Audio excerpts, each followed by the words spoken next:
साड़ी से साड़ी ढाल के साड़ी से साड़ी ढाल के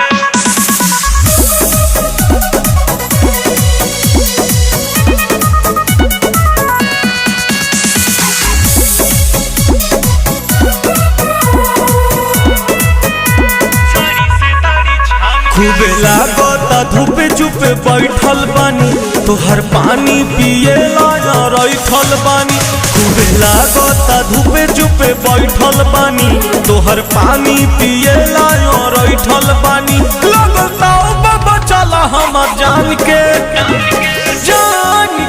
बड़ी गरमी लागता पिया गोरी साड़ी से साड़ी छान के। बड़ी गरमी लागता पिया गोरी साड़ी से साड़ी छान के।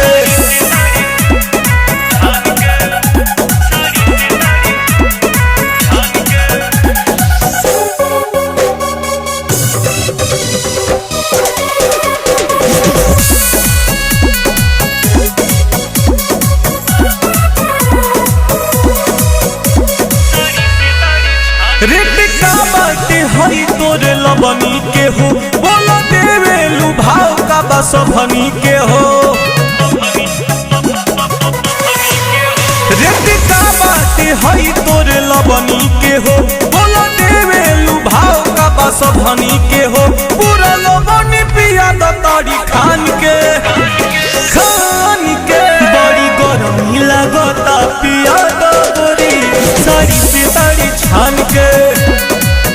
बड़ी गरमी लागता पिया गोरी साड़ी से साड़ी छान के।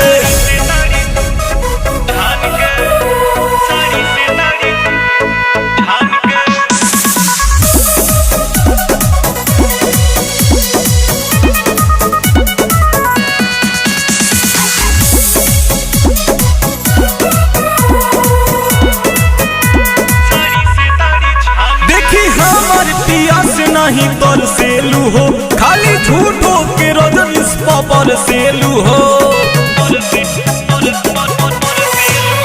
देखी हमर पियास नहीं तोर सेलू हो खाली झूठो के रजनीश पर सेलू हो। आके पवन पे जोई है सीना तान के बड़ी गरमी लागता पिया गोरी साड़ी से साड़ी छान के। बड़ी गरमी लागता